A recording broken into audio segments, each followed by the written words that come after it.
అనే ఉంది.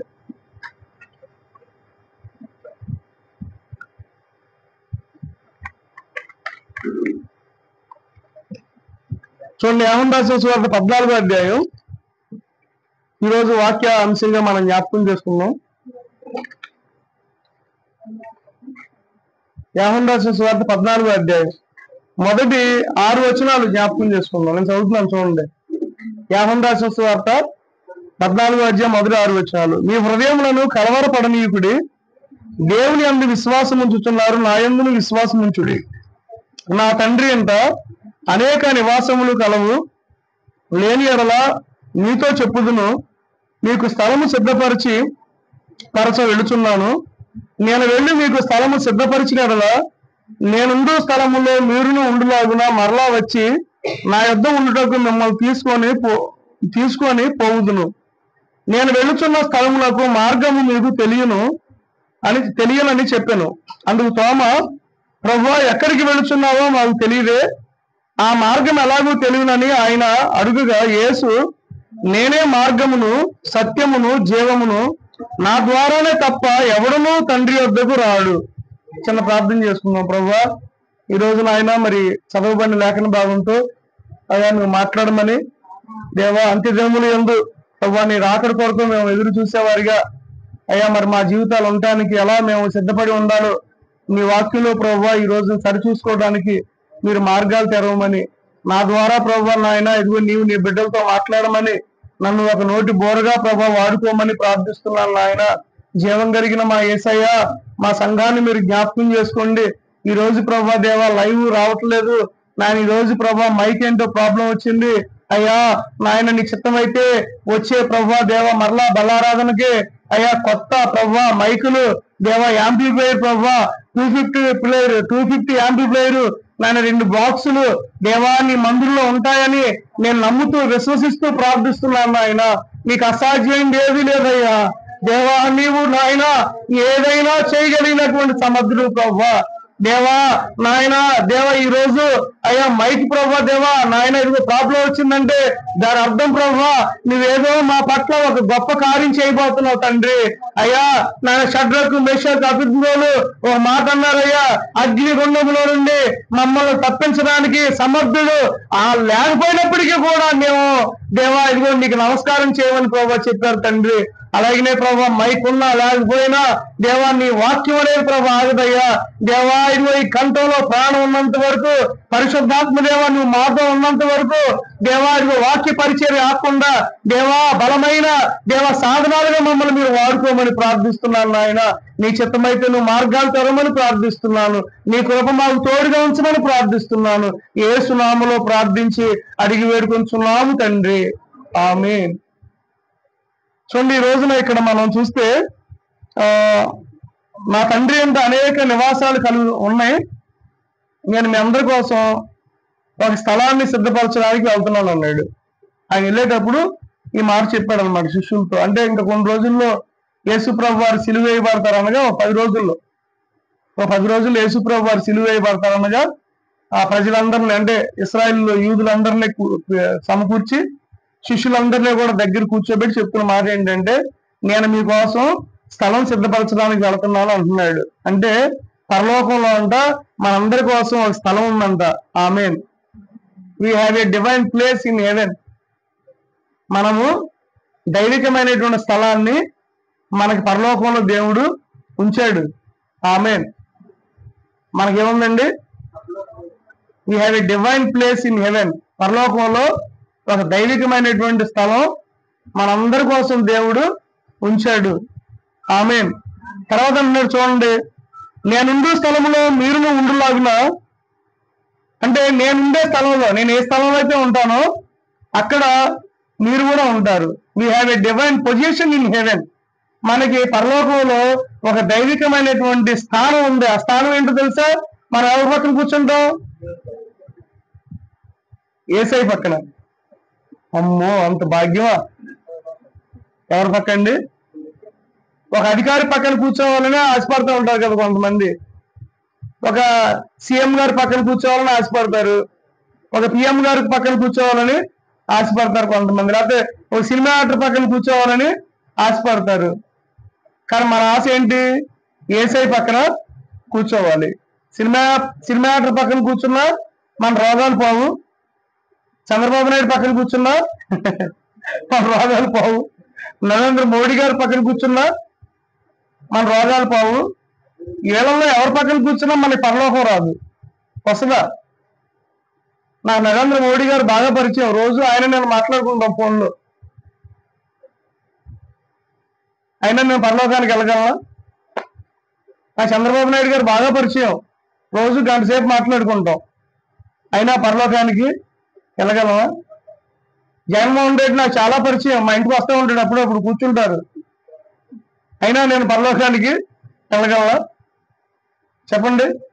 గొప్ప గొప్ప సినీ యాక్టర్లందరూ కూడా నాకు బాగా పరిచయం. అప్పుడప్పుడు వాళ్ళతో ఫోన్లో మాట్లాడుతూ ఉంటాను. అయినా నేను పరలోకానికి వెళ్ళగలనా? ఎవరు వెళ్ళలేం. సినిమా యాక్టర్లను బట్టో, లేకపోతే ప్రధానులను బట్టో, అధికారులను బట్టో మనం పరలోకానికి వెళ్ళలేం. మనం పరలోకానికి వెళ్ళడానికి ఒకే ఒక్క మార్గం ఎవరంటే యేసయ్య మార్గం. ఇప్పుడు దేవుడు ఏమంటున్నాడంటే, నేను ఉండే స్థలంలో మీరు ఉంటారు. ఎక్కడ ఉంటారండి? దరిద్రుడైన లాజరు గురించి మన పాస్టర్ గారు కూడా చెప్పారు ఒక వారం నేను లేనప్పుడు. దరిద్రుడు లాజరు ఎవరో కూడా గుర్తించలా. కనీసం పాపం అన్నం పెట్టడానికి కూడా ఎవరో రాలా ముందుకి. రోజు రాజుగారి దగ్గర ఆ బల దగ్గర పడేటట్టు రొట్టె ముక్కలు ఏరుకుంటాడంట. అటువంటి లాజరు, దరిద్రుడైన లాజరు చనిపోయాడు. ఎక్కడ కూర్చున్నాడు? అబ్రహాము రొమ్మును కూర్చున్నాడు. అంటే ఈ లోకంలో అతనికి విలువ లేదు. కానీ దేవుడు ఎక్కడిచ్చాడు విలువ? పరలోకంలో ఇచ్చాడు. నిజంగా మనకు కూడా పిల్లలు గమనించండి. ఒక్కొక్కసారి అనిపిస్తుంది ఈ లోకంలో మనకు విలువ లేకపోయినా పర్వాలేదు, కానీ పరలోకంలో దేవుడు మనల్ని ఆయన పక్కన కూర్చోబెట్టుకుంటాడంట.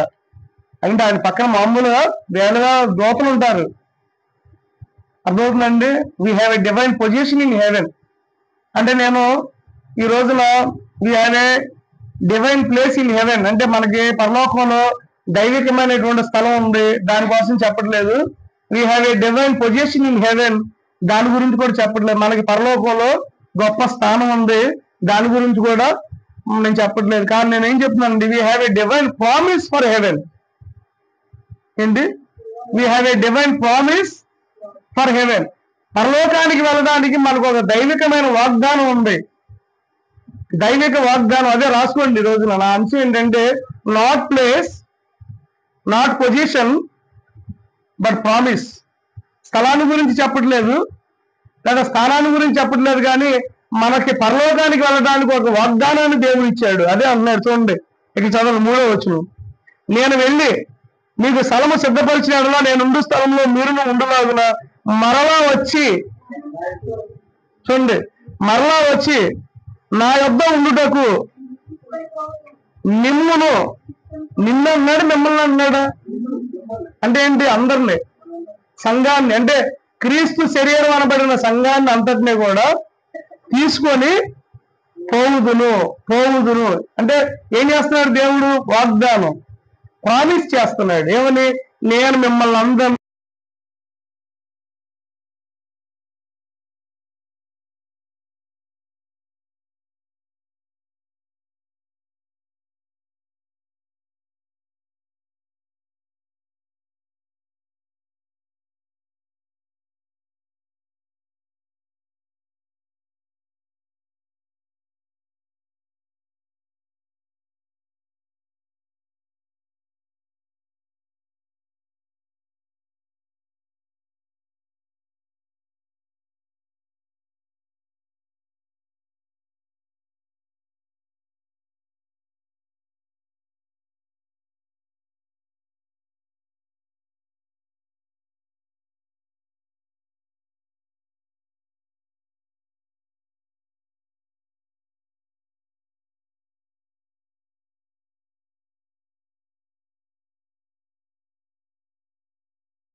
వాగ్దానాలు చదవాలి, ఉంటాయి.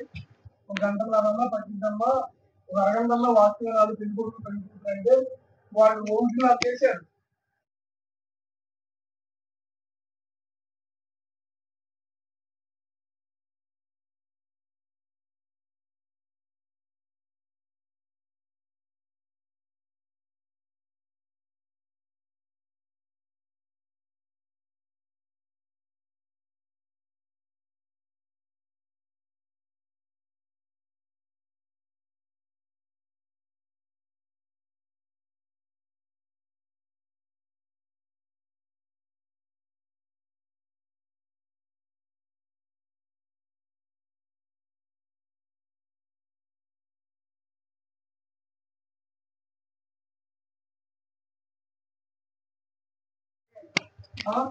ఆటకి ఇచ్చేస్తారు కానీ అయ్యో దేవుడు నాతో ఏం మాట్లాడతాడు, నా జీవితంలో దేవుడు ఏం చేస్తాడు, నన్ను దేవుడు ఎలా కలుపుతాడు, నన్ను దేవుడు ఎలా సమకూరుస్తాడు.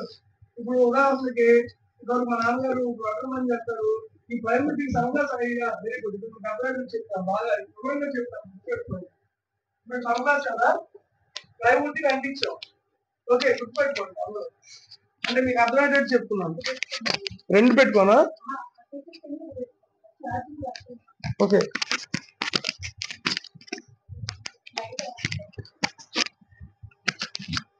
ఇప్పుడు ఇది సన్ గ్లాస్ కాదండి. ఈ సన్ గ్లాసు ప్లైవుడ్ కి ఆరాలనుకోండి, ఏం చేస్తారు మా నాన్నగారు? గమ్ము రాస్తారు, గమ్ము రాసి అతికిస్తారు.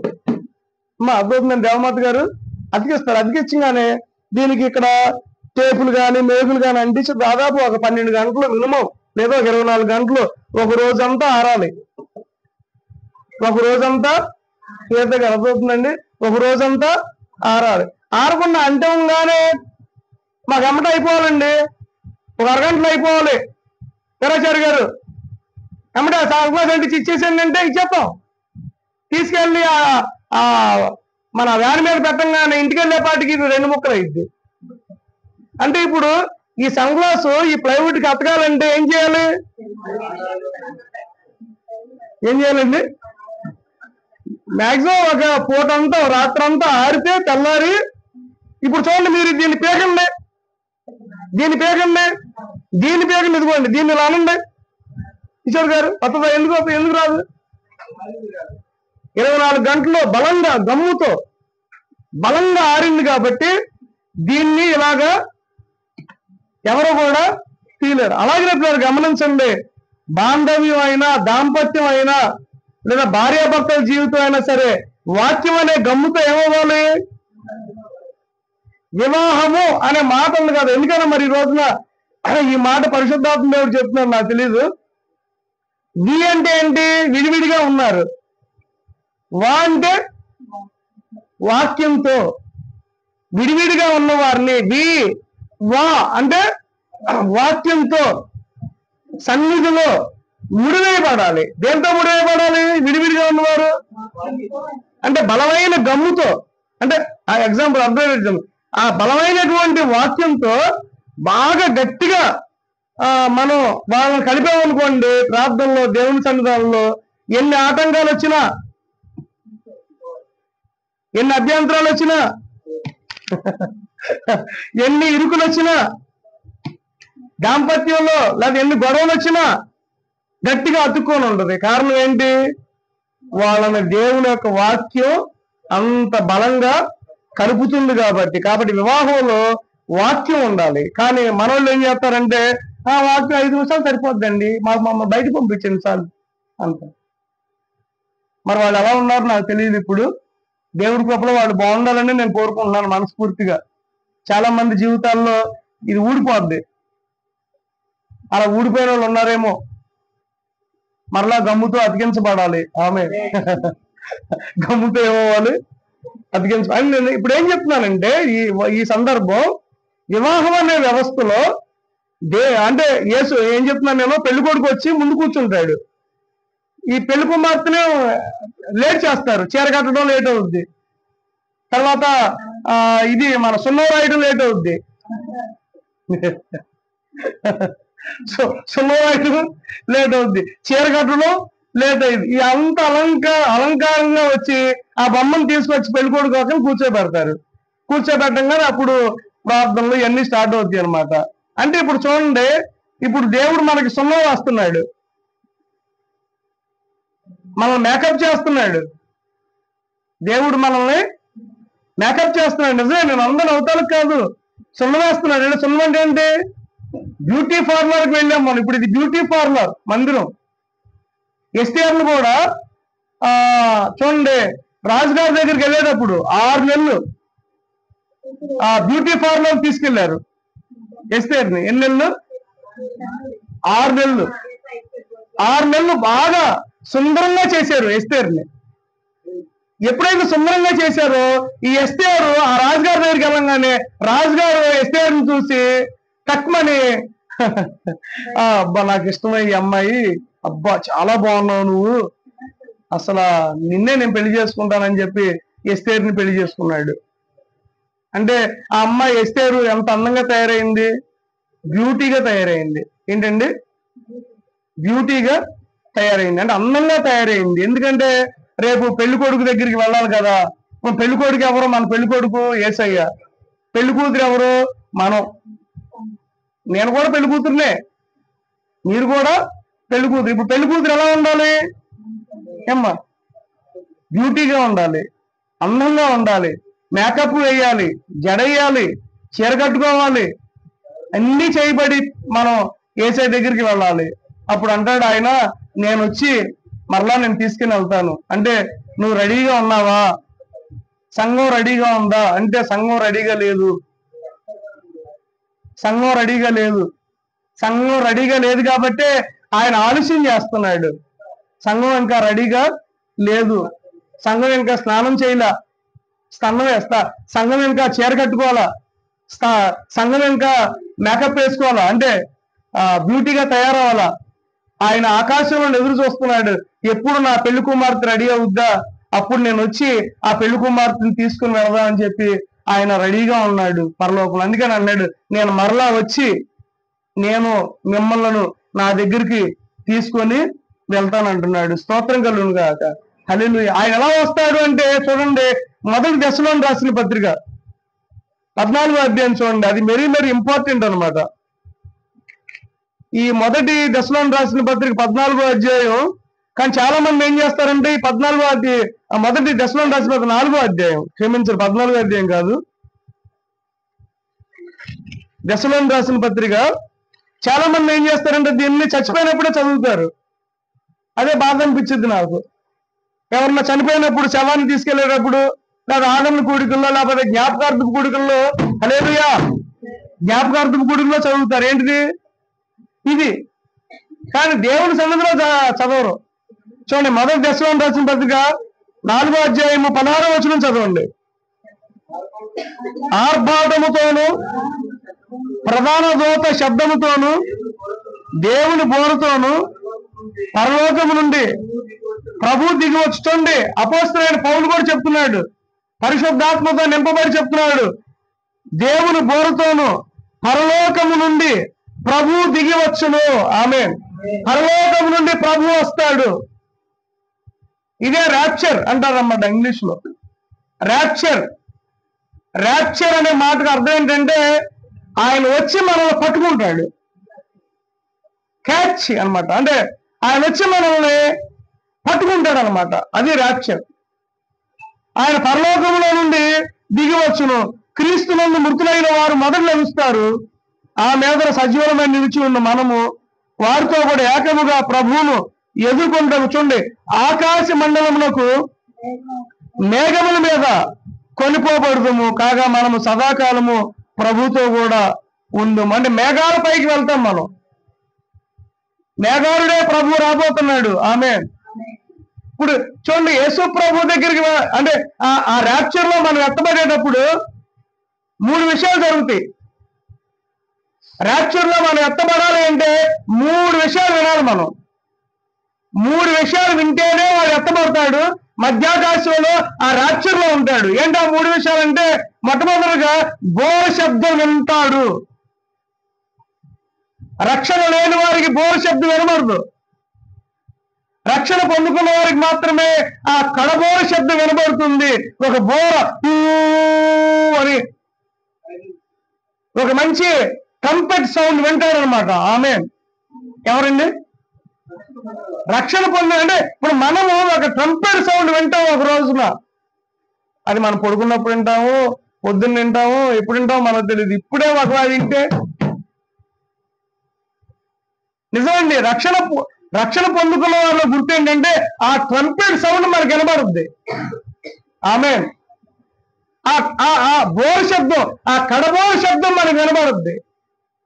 అర్థమవుతుందండి? అర్థమవుతుందా? ఆ కడబోర శబ్దం మనకు వినబడుద్ది.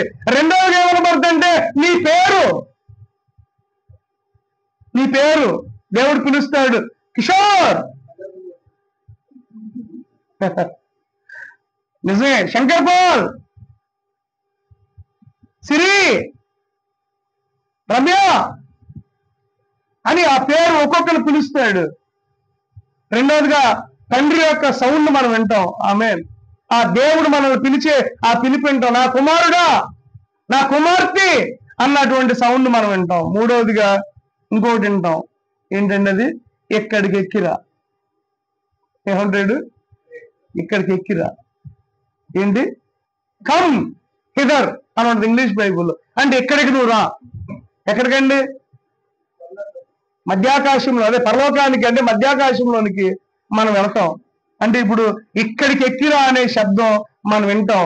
ఎమ్మటే మనం ఇవన్నీ కూడా ఎప్పుడు జరుగుతాయి అంటే రెప్పపాటున ఆ బోర, మన పేరు, ఇక్కడికి ఎక్కిరా అని ఈ మూడు ఎప్పుడు వినపడతాయి? చూడండి ఒకసారి మొదటి కొరింథీయులకు రాసిన పత్రిక 15వ అధ్యాయం అనుకున్నా. 15వ అధ్యాయం 50 వచ్చిన ఒకసారి చదవండి. మొదటి కొరింథీయులకు రాసిన పత్రిక 15వ అధ్యాయం 50 వచనం. అమ్మా చదవండి. అమ్మా నేను చదువుతాను చూడండి. సహోదరులారా, నేను చెప్పినది ఏమనగా రక్త మాంసము దేవుని రాజ్యమును స్వతంత్రించుకొన నేరవు, అక్షయతను స్వతంత్రించుకొనదు. ఇదిగో ఒక మర్మము మీకు తెలుపుతున్నాను. మనమందరము నిద్రించము, కానీ నిమిషములో, చూడండి నిమిషం. అమ్మా ఇక్కడ దేవుడు వాడిని పదం ఏంటి? నిమిషం. తర్వాత చూడండి ఒక రెప్పపాటున. చూడండి సమయంలో అన్నిటికంటే చిన్న సమయం ఏంటి? నిమిషం. అదే రెప్పపాటు, నిమిషం అంటాం మనం. ఏమండో సరే 1 నిమిషంలో చేస్తాలేండి అనంగా మనం ఏమంటాం? 5 నిమిషాల్లో చేస్తాలేండి అండి. ఎవరన్నా ఫోన్ చేశారు అనుకోండి, మనకి నేను పని మీద ఉన్నాను అనుకోండి, సపోజ్ కిషోర్ ఫోన్ చేస్తాడు, నేను ఏదో పని మీద ఉంటాను, ఏమండి నేను ప్రేయర్లో ఉన్నానండి, ఒక 5-10 నిమిషాల్లో చేస్తానండి అంట. మా అమ్మ మాట వరుసగా చెప్తాను 5-10 నిమిషాలు అని. అది నాకు గుర్తుంటే పర్వాలేదు, గుర్తు లేకపోతే మళ్ళీ ఆయన ఫోన్ చేసినప్పుడు అదేంటి అయ్యారు చేస్తానన్నారు కదా, మర్చిపోయానండి నేను అని అనుకుంటాం అనమాట. అంటే నిమిషం అనేది అంటే 60 సెకండ్లు. నిమిషం కూడా పట్టదండి. రెప్పపాటు అంటే ఏంటి? చూడండి నిమిషంలో ఇంకా చాలా తక్కువ. అలా అనగానే 3 సౌండ్లు వినబడతాయి. ఏది? కడబోర శబ్దం, నా కుమారుడా నీ పేరు, ఇక్కడికి ఎక్కిరా అనే 3 శబ్దాలు వినబడతాయి. ఎప్పుడు? అట్లా కళ్ళు మూసి తెరిచే లోపల మొత్తం మ్యాజిక్ అయిపోద్దండి. హల్లెలూయా. కళ్ళు మూసి తెరిచే లోపల రెప్పపాటున మ్యాజిక్ అయిపోద్ది. మొత్తం ఏమైపోద్ది? సంఘం ఏమైపోద్దండి? ఎత్తబడిపోద్దండి. ఒక్కటి అలా రెప్పపాటున 3 విషయాలు జరుగుతాయి. అప్పుడు ఎమ్మటే మనందరం కూడా అలాగా మరి ఎలా వెళ్తాము? అలాగే వెళ్తాం. ఎప్పుడన్నా రంగురాటం ఎక్కారా? ఇది ఇలా తిరుగుద్ది. ఈసారి ఎక్కండి, మా ఊరు తిరణాల్లో పెడతారు. ఇలా ఎక్కినప్పుడు పైకి ఎక్కేటప్పుడు బాగానే ఉంటది, కానీ కిందకి దిగేటప్పుడు ఉండదు అసలే. పైకి ఎక్కేటప్పుడు ఎంత వాడైనా అని కూర్చున్నాం, కింద దిగేప్పుడు మరి అప్పుడు కళ్ళు తిరుగుతాయేమో, ముందు టాబ్లెట్లు కొనుక్కోవాలేమో. కళ్ళు తిరగను. అవునమ్మా, మరి మనం పరలోకానికి వెళ్తాం కదా, మరి వెళ్ళేటప్పటికి లోపల టాబ్లెట్లు రెడీ చేసుకోవాలేమో. కళ్ళు తిరగకుండా వామిటింగ్స్ అవుతాయేమో. నిమ్మకాయ దగ్గర పెట్టుకున్నారా? కొంతమందికి బస్సు ఎక్కగానే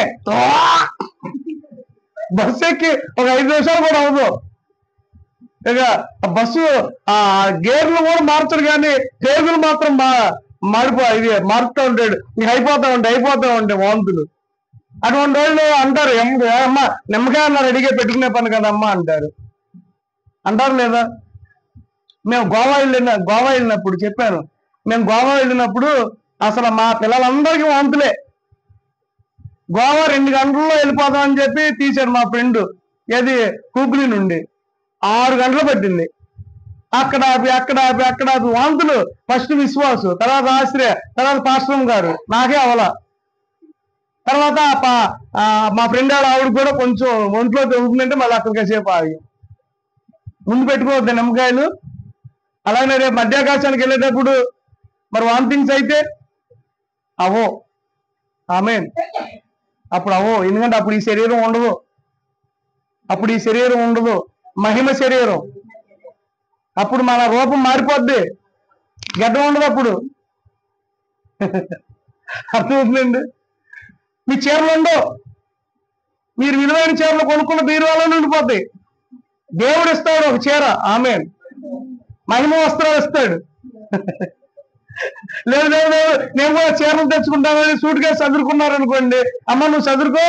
చూడండి, 10 మంది కన్యకులు ఉన్నారు, 5 బుద్ధి కలిగిన వారు, 5 బుద్ధి కలిగిన వారు. వాళ్ళు ఆల్రెడీ నూనె అంతా రెడీగా తెచ్చేసుకొని ప్యాకప్ అయిపోయి రెడీగా ఉన్నారు.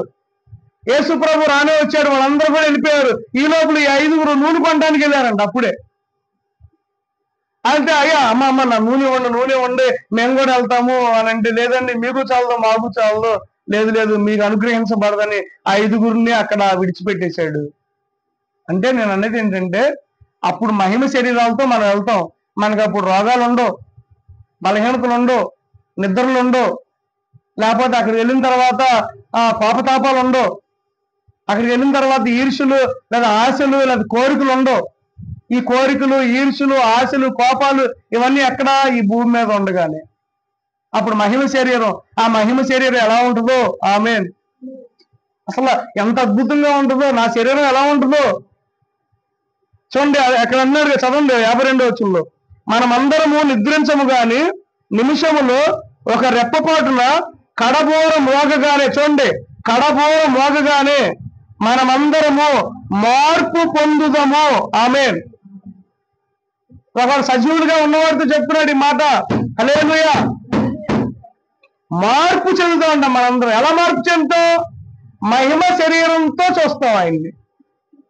మన కళ్ళు మారిపోద్ది, మన నోరు మారిపోద్ది, మన శరీరం అంతా మారిపోద్ది, మన ఆలోచనలన్నీ మారిపోతాయి.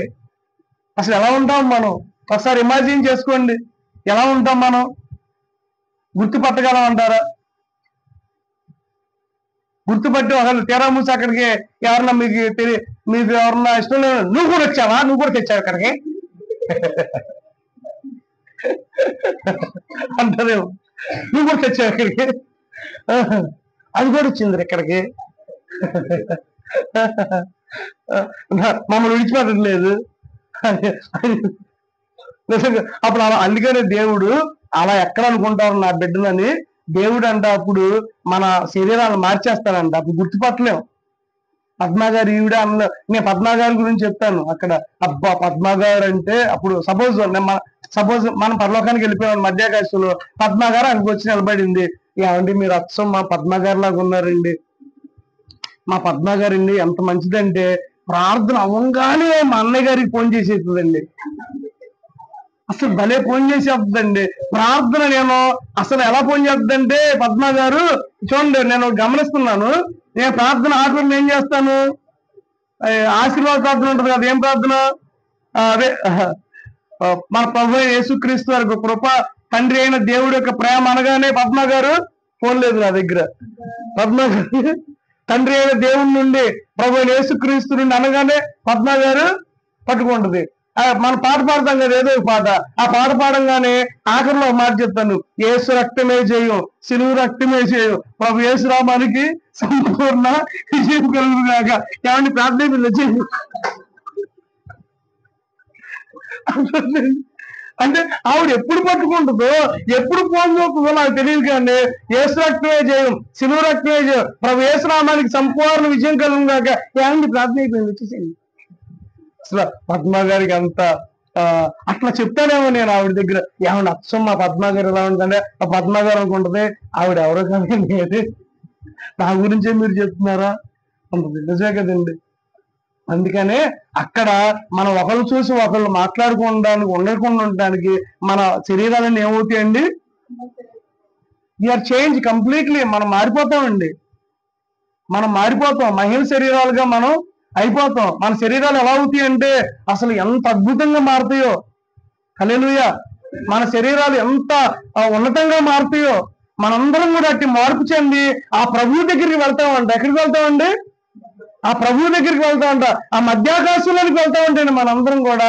అందుకని ఇక్కడ ఏమన్నారు చదవండి, 1 కొరింథీయులకు రాసిన పత్రిక 15వ అధ్యాయంలో, ఒక రెప్పబాటున కడబోరు మోగగానే మనమందరము మార్పు పొందుదాము. చూడండి, బోరం రోగులప్పుడు, చూడండి బోరం రోగులు అప్పుడు మృతులు అక్షయతగా లేపబడును, మనము మార్పు పొందుదాము. ఎమ్మటే ఇవన్నీ కూడా ఒకే సమయంలో జరిగిపోతాయండి. చనిపోయిన వారందరూ కూడా లేపబడతారు. చనిపోయినటువంటి వారందరూ మనకంటే ముందుగా చనిపోయినటువంటి సమాజంలో ఉన్న వారందరూ కూడా లేపబడతారు. లేపబడి వాళ్ళందరూ కూడా ముందెళ్ళిపోతారు. వాళ్ళ తర్వాత వాళ్ళు ఫాలో అయ్యి మనం వెళ్తాం. అలాగనే ఒక చక్కగా అలా మనం పరలోకానికి వెళ్ళిపోతామండి. హల్లెలూయా. దేవుని నామానికి మహిమ కలుగును గాక. అందుకే అని అన్నాడు ఆయన, నేను వచ్చి మరలా నేను మిమ్మల్ని అందరినీ కూడా తీసుకొని వెళతాను. చూడండి ఎంత గొప్ప ప్రామిస్ అండి, ఎంత గొప్ప వాగ్దానం అండి. ఈ వాగ్దానం గురించి మనం ప్రార్థన చేస్తావా? అదే సపోజ్ నేను నీకు ఆరోగ్యం ఇస్తున్నాను అని అన్నాం అనుకోండి, మనం ఆమేన్ ఆమేన్ ఆమేన్ అంటాం. ఈ రోజే మనం ఎత్తబడుతున్నాం అనగానే అనం. ఎందుకంటే ఇప్పుడు మనం వండుకున్నటువంటి కూరలన్నీ కూడా మనం ఉండిపోతాయిగా. అర్థమవుతుందండి. ఇదిగో దేవుడు నిన్ను ఆశీర్వదిస్తున్నాడు, ఆమేన్. ఇదిగో దేవుడు నిన్ను స్వస్థపరుస్తున్నాడు, ఆమేన్. ఇదిగో దేవుడు ఈ రోజున నీ జీవితంలో ఒక గొప్ప కార్యం చేస్తున్నాడు, ఆమేన్. నిజంగా ప్రార్థన ఎంత ఇదిగా అయిపోయిందంటే ఆమేన్ అనే దాంట్లో ఎంతో గొప్ప ఆశీర్వాదం ఉంది. ఆమేన్ అనే దాంట్లో ఎంతో గొప్ప ఆశీర్వాదం ఉంది. ఈ మధ్యన మరీ ఈ ఫోన్లో మరీ ఎక్కువైపోతున్నాయండి ప్రార్థనల విషయంలో కూడా. ఒక అమ్మాయి అంట స్తంభాలు పట్టుకొని తాటాకిల్లే స్తంభాలు పట్టుకొని ఇగో ఈ స్తంభాలు మంచి పిల్లలుగా మారిపోవాలన్నంట. పిల్లలుగా మారిపోయినాయి అంటే ఎలా మారిపోయిందో మరి నాకు తెలియదు. యేసుప్రభు నిజంగా వాళ్ళని చూసి చాలా మంది అన్నిలో తప్పుగా మాట్లాడుకుంటున్నారు, చాలా చాలా తప్పుగా మాట్లాడుకుంటున్నారు. నిజంగా దేవుడు చేస్తాడు, చేయడని కాదు, కానీ నిజంగా చాలా ఇదిగా మాట్లాడుతున్నారు. అర్థమవుతుందండి. చాలా చాలా ఇదిగా అసలు భయంకరంగా అయిపోయింది అనమాట. ఈ రోజు ఎక్కడ చూసినా స్వస్థత గురించి బాగా, కానీ రాకడి గురించి ఆ మాటలు అసలు వినబడతలేదండి. ఎవరో మాక్సిమం 100లో 10 మంది లేకపోతే 5గురు ఎవరో చెప్తారు, అలాంటి వాళ్ళు 3 నెలలకు ఒకసారి. అదే కానీ రాకడి గురించినటువంటి వర్తమానాలు ఎక్కడే వినబడతలేదు. అంటే రాకడ చాలా ప్రాముఖ్యమైంది అని మనకు దేవుడు చెప్తున్నాడు. పుట్టుక మరణం ఎంత ప్రాముఖ్యమైందో రేపటి రోజున రాకడ కూడా అంత ప్రాముఖ్యమైంది. కానీ అయ్యో రేపటి రోజున నేను యేసు ప్రభు నన్ను పిలుచుకుంటానంట, ఆ కడబోర శబ్దాన్ని నేను వినాలి, రెప్పపాటుని నేను మార్పు పొందాలి అన్న ఆలోచన ఎవరికి ఉండట్లేదండి. సరే ఒక్క నిమిషం ఆలోచిద్దాం. ఇప్పుడు రక్షణ పొందిన గురించి మాట్లాడుకుంటున్నాం కదా. ఏది ఇప్పుడు మనందరూ రక్షణ పొందాం. అమ్మ జాగ్రత్తగా వినండి. బోర శబ్దం వింటాం, తర్వాత రెండోది ఏంటి, మన పేరు వింటాం, మూడోది ఇక్కడికి ఎక్కి రమ్మంటే వెళ్ళిపోతాం. మరి రక్షణ పొందినటువంటి వారి పరిస్థితి ఏంటి చూడండి. ఇర్మియా గ్రంథం 30వ అధ్యాయం, ఇర్మియా గ్రంథం 30వ అధ్యాయం, ఇర్మియా 7వ వచనం చదవండి.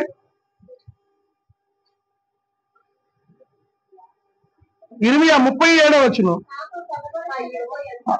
అయ్యో ఎంత భయంకరమైన దినం, అట్టి దినము మరి ఒకటి రాదు.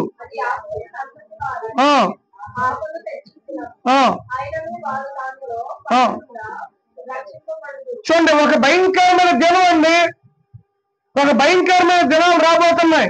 ఒక రక్షణ లేదు అనుకోండి, మనందరం వెళ్ళిపోతాం. రక్షించబడిన తర్వాత మనందరం ప్రభు దగ్గర ఉంటాం, ప్రభు సన్నిధిలో ఉంటాం. రక్షణ లేకపోతే ఏంటో తెలుసా పరిస్థితి?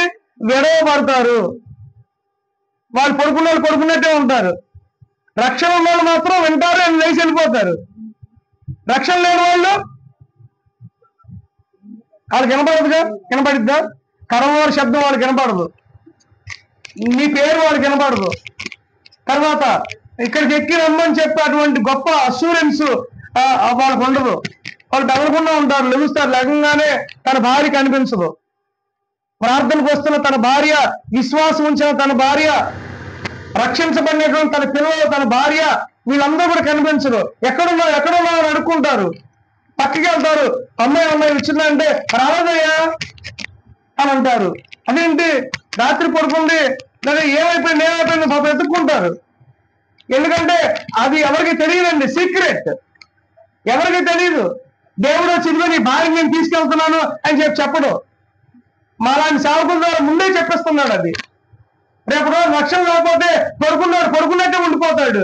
అప్పుడు నిజంగా తను అనుకుంటాడు, ఏది నా భార్య ఏది, లేదా నా భర్త ఏది, లేదా నా పిల్లలు ఏది, వీళ్ళందరూ ఎక్కడికి వెళ్ళారు. అప్పుడు అర్థమైంది తర్వాత వీళ్ళందరూ మీటింగ్లు పెట్టినప్పుడు పాస్టర్ గారు వాళ్ళు మీరు ఎత్తబడతారు అని చెప్పారు కదా, బహుశా వీళ్ళు ఎత్తబడి ఉంటారు. అయ్యో అని రొమ్ము కొట్టుకుంటారంట. ఏం కొట్టుకుంటారండి? అయ్యో ఎక్కడికి వెళ్ళారు నా పిల్లలు, నా భార్య, నా పిల్లలు ఎక్కడికి వెళ్ళారు, రొమ్ము కొట్టుకుని ఏడుస్తారంట. కనబడలేక రక్షణ లేకుండా కనుక ఉంటే మరలా వారిని చూడలేరు, నెవర్ చూడలేరు. ఎందుకంటే వాళ్ళు ఎత్తబడిపోతారు, వీళ్ళు విడవబడిపోతారు. విడవబడిన తర్వాత దేవుడు ఒక అవకాశాన్ని ఇస్తాడు. కానీ ఆ అవకాశాలు కూడా వినియోగపరుచుకుంటే పర్వాలేదు, లేదనుకోండి వాళ్ళు నిత్య రాశుల్లోకి వెళ్ళిపోతారు. అంటే ఒక్క రాత్రిలో పడుకున్నప్పుడు ఒకవేళ యేసుప్రభు కనుక మధ్యాకాశంలోకి వస్తే మళ్ళా ఇంకా మనం వాళ్ళను చూడడం. వాళ్ళని అర్థమవుతుంది నేను చెప్పేది? నేను చెప్పే పాయింట్ అర్థమవుతుంది మీకు? నేను చెప్పే పాయింట్ అర్థమవుతుంది మీకు? ఇప్పుడు నేను రక్షించబడ్డానండి, నా భార్య రక్షించబడ్డాను అనుకుందాం. నేను తిరిగి తాగుతున్నా. నా భార్య చెప్తుంది, రండి సన్నిధికి మారు మనసు పొందండి. దేవుడు లేడు అని చెప్పి అంటున్నా నేను. ఇక నా జీవితం అలాగే ఉంది. నా భార్య పిల్లలు దేవుని నమ్ముకున్నారు. ఒక రోజు రాత్రి రెప్పపాట్లు వాళ్ళు ఎత్తబడ్డారు. అప్పటి వరకు నా భార్యని, నా బిడ్డల్ని చూసుకొని, నా బిడ్డల మీద చేసుకుని పడుకున్నా, నా భార్య మీద చేసుకొని పడుకున్నా. ఒక్క రాత్రిలో ఆ కలబో శబ్దం వినగానే, అన్నాపో అని ఆ మాట వినగానే నా భార్య పిల్లలు వెళ్ళిపోయారు. ఆ తర్వాత మళ్ళీ నా భార్యని నేను చూడలేను. రక్షణ లేకపోతే చెప్తున్నా, నెవర్. నాదేంటి పరిస్థితి? ఇంకా ఆ శ్రమ దినాల్లో, ఆ భయంకరమైన దినాల్లో నేను ఆ అగ్నిగుండం పాలైపోతాను, పాపంలోకి వెళ్ళిపోతాను, నిత్య నరకాగ్నిలోకి వెళ్ళిపోతాను. నిజంగా చాలా భయంకరమైన రెండో మరణానికి నేను వెళ్ళిపోతాను. అలాగా అవకూడదంటే పిల్లలు గమనించండి. ఇప్పుడే ప్రభువుని నీ సొంత రక్షకుడిగా నువ్వు అంగీకరించాలని దేవుడు వాక్యం సెలవిస్తుంది. లేకపోతే కనుక రేపు రోజున పెద్ద ప్రమాదం, భయంకరమైన దినం అంట. ఏవేలు గ్రంథంలో ఉంటుంది చూడండి, ఒకసారి ఏవేలు గ్రంథం చదవండి. చాలా భయంకరంగా రాస్తాడు ఏవేలు గ్రంథం. ఏవేలు 2వ అధ్యాయం అనుకుంటా. ఏవేలు గ్రంథంలో ఏవేలు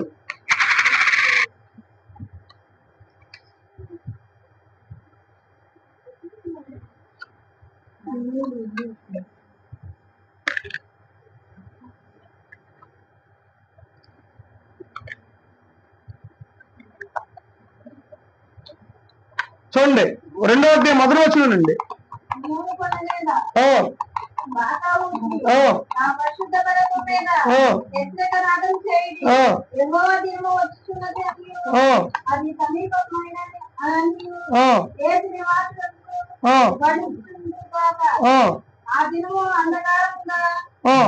చూడు, ఆ దినము అంధకారములో ఉండును, మహా అంధకారము కమ్మును, మేఘములను గాఢాంధకారము ఆ దినములు కమ్మును, పర్వతముల మీద ఉదయకాంతి కనబడినట్లు అవి కనబడుచున్నది, అవి బలమైన గొప్ప సమూహములు.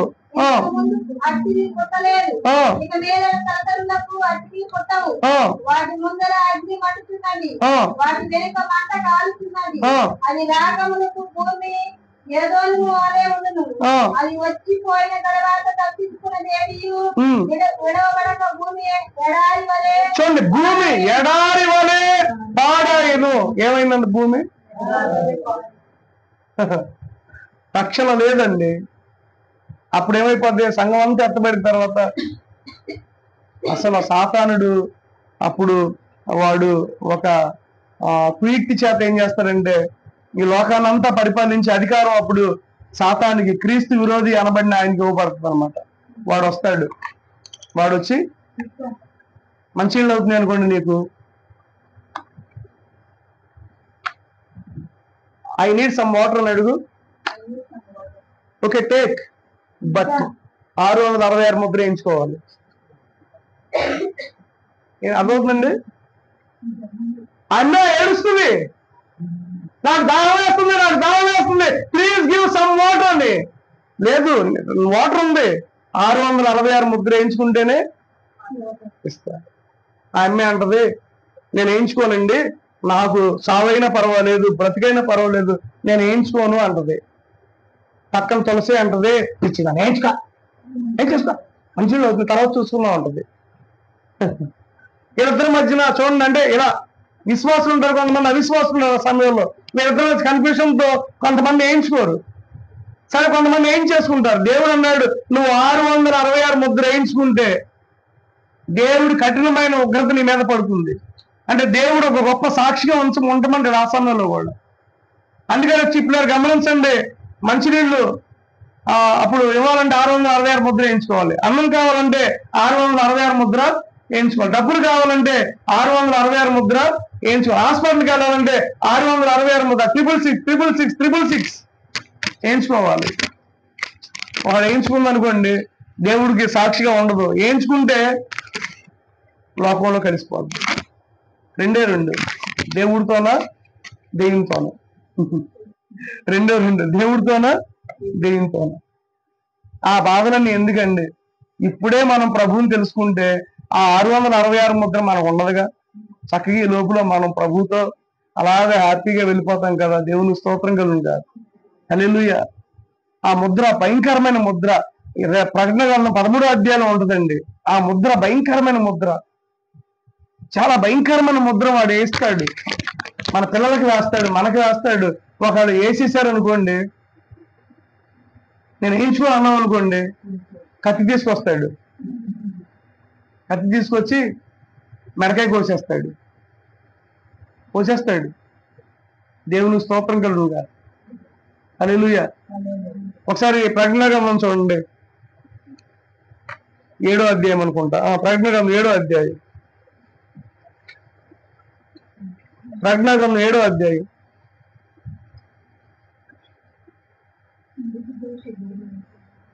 ప్రకటన గ్రంథం 7వ అధ్యాయంలో 14వ వచనం చూడండి.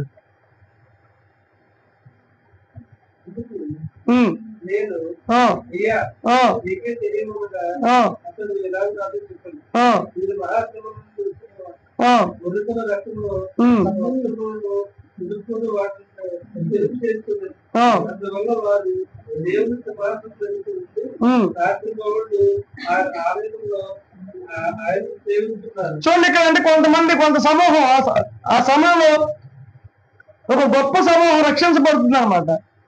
ఆ రక్షించబడుతున్న సమూహం తండ్రి అయిన దేవుడి దగ్గర లెక్కింపజాల జన సమూహం ఉంటారు. చూడండి 7వ అధ్యాయం 9వ వచనం చదవండి. 7వ అధ్యాయం 9వ వచనం. ఆ తర్వాత నేను చూడగా, ఇదిగో ప్రతి జనములో నుండి, ప్రతి వంశములో నుండి, ప్రజలలో నుండి, ఆయా భాషలు మాట్లాడే వారిలో నుండి వచ్చి ఎవరు లెక్కింపజాలని గొప్ప సమూహం. చూడండి, ఎవరు లెక్కింపజాలని గొప్ప సమూహం అక్కడ నిలబడతారు. అప్పుడు ఆ 24 పెద్దల్లో ఒక ఆయన యాహోన్ గారి దగ్గరికి వచ్చి, ఇక తెల్లని వస్త్రాలు ఇవ్వబడ్డాయి వాళ్ళకి. ఆ 24 పెద్దల్లో ఒక ఆయన యోహాను గారి దగ్గరికి వచ్చి ఈ తెల్లని వస్త్రములు ధరించుకున్న వీళ్ళు ఎక్కడి నుంచి వచ్చారని అడుగుతాడు. అప్పుడు యోహాను గారు అంటాడు, నాకు తెలియదయ్యా, నీకే తెలుసు అంటాడు.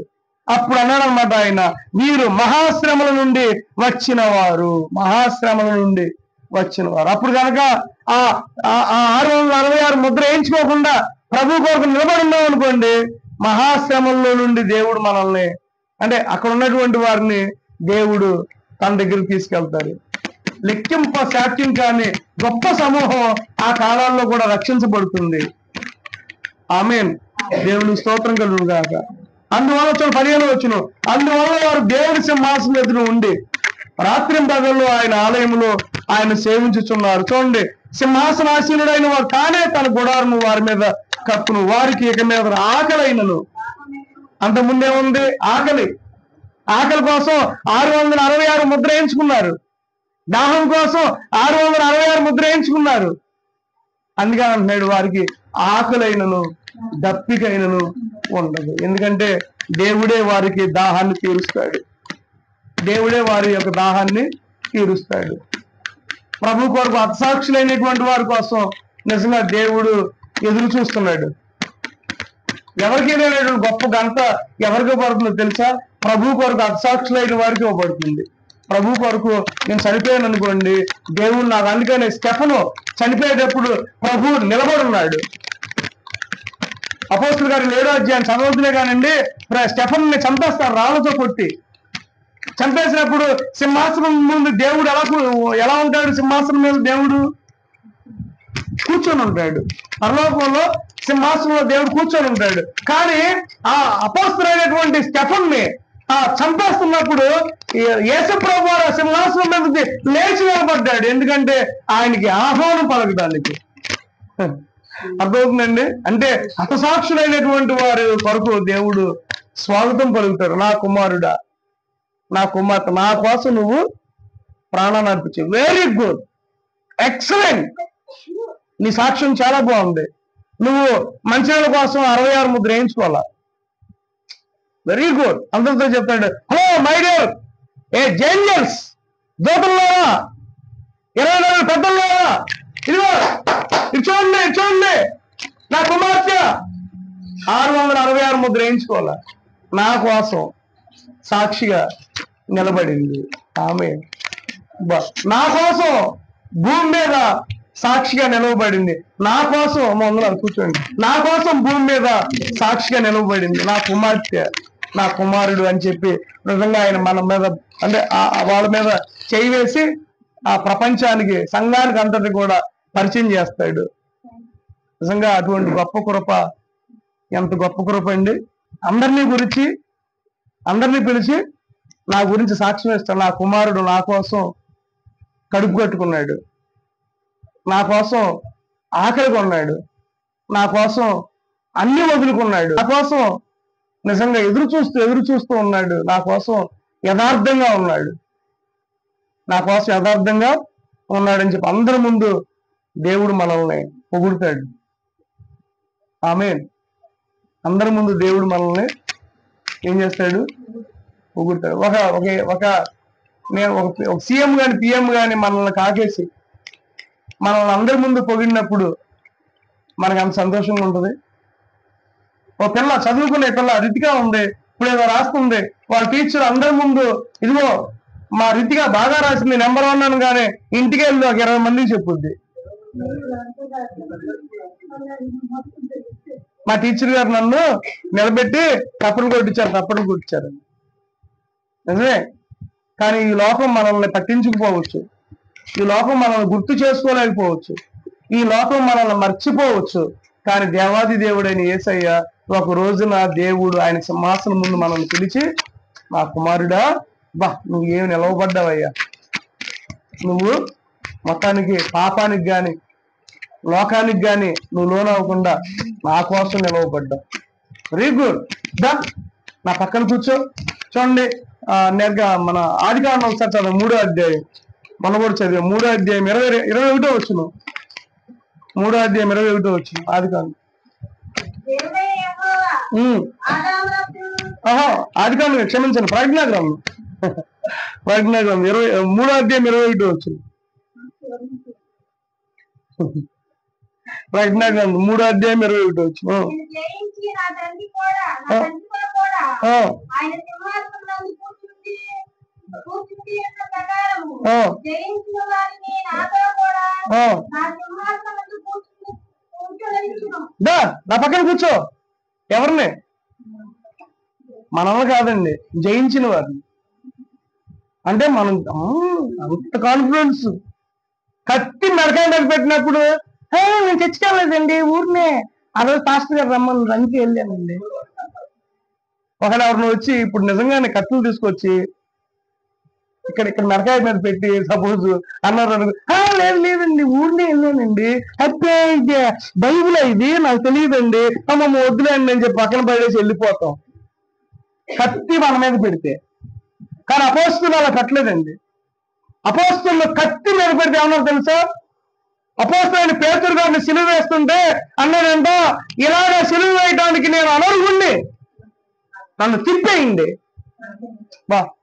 వాటి గొప్ప మెసేజ్ అండి. అపోస్తులైన పేతురు అన్నాడంట, అంటే ఇలా వేస్తారు కదా సిలువ, నన్ను దయచేసి ఇలా వేయొద్దు, మనమైతే నన్ను సిలువ వేయొద్దు, నేను యేసుప్రభువుని నమ్ముకోవట్లేదురే, ఇక ఆయన్ని ప్రకటించలేదురే, నేను వెళ్ళిపోతానని పారిపోతాం. కానీ అపోస్తులైన పేతురు అన్నాడు, నన్ను సిలువ వేయండి కానీ ఎలా వేయొద్దు, ప్లీజ్ ప్లీజ్ ప్లీజ్ నన్ను ఎలా వేయొద్దు, అలా వేయటానికి నేను అనర్హుణ్ణి, ఓ పని చేయండి, తలకాయ కింద పెట్టి కాళ్ళు పైన పెట్టేయండి అని సిలువ వేయించుకున్నాడండి.